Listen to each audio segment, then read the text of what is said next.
Welcome back, everybody. We're diving deep today into the life of, well, a pretty fascinating guy, Nicholas Camille Flammarion. Yeah, he's known for astronomy. Exactly. But get this, he was also a major figure in, of all things, Spiritism.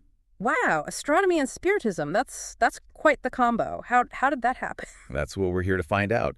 And lucky for us, we've got a great guide. The Camille Flammarion Society for Spiritist Studies has a ton of information about his life and work, so we're going to really try to get a feel for who he was. Sounds like an interesting deep dive. I'm excited to learn more about this. Where do we even start with someone like this? Well, he was born in France, Okay. way back in 1842. Wow, so that's quite a while ago. Yeah, in a small town called Montigny-le-Roi. I got to say, this guy was like a learning machine from day one. Reading and writing at 4 years old, mastering grammar and arithmetic by 5. I mean, it's kind of mind-blowing. Wow. Yeah, I was still trying to figure out how to tie my shoelaces at that age. He sounds like he was a pretty gifted child. He really was. Mm. And his passion for astronomy, well, it all started with a priest. A priest, really? Yeah.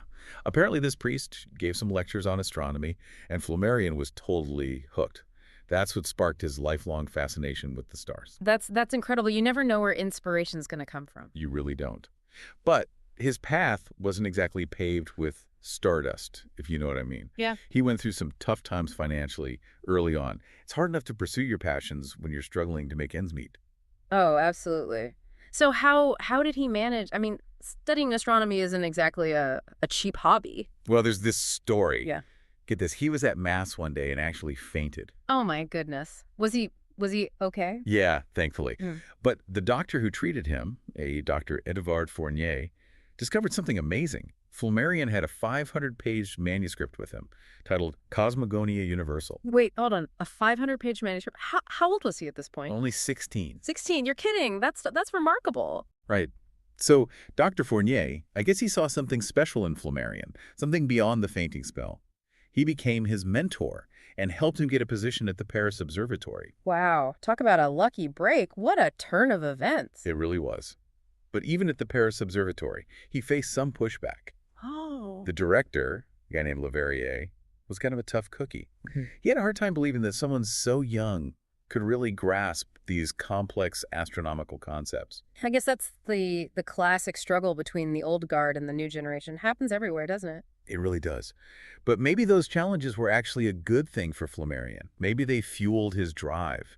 Because despite those obstacles, he ended up making some really important astronomical discoveries. Like what? Give me an example. Well, there's this thing called the Flammarion cycle. Okay, I've never heard of that. What is it? It's basically about the cyclical rise and fall of solar activity, like tides, but with the sun's energy. So the sun's energy has like ups and downs over time. Exactly. And Flammarion was the one who figured it out. But he wasn't just a theorist, he was also a doer. Like in 1868, he actually went up in a hot air balloon. A hot air balloon? Why would he do that? To study air currents, of course. He wanted to experience things firsthand, get up close and personal with the atmosphere. Wow, he really wasn't afraid to get his hands dirty, so to speak. A true scientist through and through. Absolutely. Yeah. And here's where things get really interesting. Remember how we said he was into Spiritism? Right. That was the surprising part. Well, it all started in 1861 when he discovered a book called The Book of Spirits. Who wrote that? A guy named Allan Kardec. Mm-hmm. And this book, it basically opened up a whole new world for Flammarion. He became fascinated by the idea of life after death, spirit communication, you name it. So he wasn't just dabbling in spiritism, he was fully invested. Oh, yeah. He dove right in. He went to seances, tried automatic writing, the whole 9 yards. But here's the thing. He didn't just blindly accept everything he heard or saw. Ah, so he brought his scientific mind to bear on even this very, what's the word, unconventional topic. Exactly. In fact, he was one of the first people to suggest that some of these spirit phenomena, well, they might not actually be caused by external spirits. Instead, he thought it could be something coming from within a person's own soul. He called it an animistic explanation. So he was trying to find a way to reconcile his scientific beliefs with this world of spirits and the supernatural. He was. He didn't see them as mutually exclusive. He saw them as different parts of the same big, mysterious universe. Oh. But that sometimes got him into trouble, you know. How so? Well, he would challenge other spiritists. questioned their claims if he didn't think they were rigorous enough. Hmm. It caused some friction within the movement. He sounds like he was a real independent thinker, not afraid to rock the boat a little. He was. But he always had a good reason for it. He valued evidence above everything else. Which is, kind of the bedrock of science, isn't it? Right. And speaking of science, in 1883, Flammarion got a huge opportunity. What happened? A generous donation allowed him to build his own observatory in Juvisy. And this wasn't just any old observatory. It was like a dream come true for him. Beautiful gardens, a massive library filled with books on all sorts of topics. It was a place where he could really explore the universe in all its aspects. That's fantastic. So he had his own space to conduct his research, to follow his passions. He did. And it was a place for others to come and learn, too. He was all about sharing his knowledge and passion with anyone who was interested. It sounds like he was a really remarkable person. I'm eager to hear more about his work at the observatory. Well, we'll definitely dive into that. But first, let's take a quick break. We'll be right back to continue our deep dive into the extraordinary life of Camille Flammarion. And this observatory, it wasn't just about stars and planets. Flammarion was also really into climatology and meteorology. Right, like I was saying before, he saw the connection between everything in the universe, Yeah. from the farthest star to the rain falling outside his window. Exactly. It's all connected, And speaking of connections, we can't forget the Camille Flammarion Society. He founded it in 1887. And it's still going strong today, Yeah. which is pretty amazing. It is. And what's even cooler? They're all about promoting scientific exploration of the universe. But not just in the traditional sense. They're open to exploring all sorts of things, even those things that are a little bit, out there. Like spirit phenomena. Exactly. Flammarion was a big believer in using the scientific method to study things like that. He didn't see any contradiction between being a scientist and being interested in the paranormal. Yeah, he was really a bridge between those two worlds, science and spirituality. He even gave a speech at Allan Kardec's funeral. Oh, wow, really? What did he say? He talked about how much he respected Kardec's work in Spiritism, but he also stressed the importance of using a more scientific approach to studying it. He wanted to bring more rigor to the field, It sounds like he was walking a fine line there, trying to honor Kardec's legacy while also pushing for more scientific inquiry. He was. And his book, Death and Its Mystery, it's all about that, exploring those big questions about life and death, the afterlife, all that stuff. Did he come to any conclusions? Well, he didn't have all the answers, of course, but he offered a lot of comfort and hope to people who were struggling with those questions. And he did it by drawing on both science and spiritual insights. That's so important, though, to approach those big questions with an open mind and a willingness to consider different perspectives. Absolutely. Flammarion was also way ahead of his time in other ways, too. Like, he was one of the first scientists to seriously consider the possibility of extraterrestrial life. Wow, really? Back then? Yeah. He wrote about it extensively.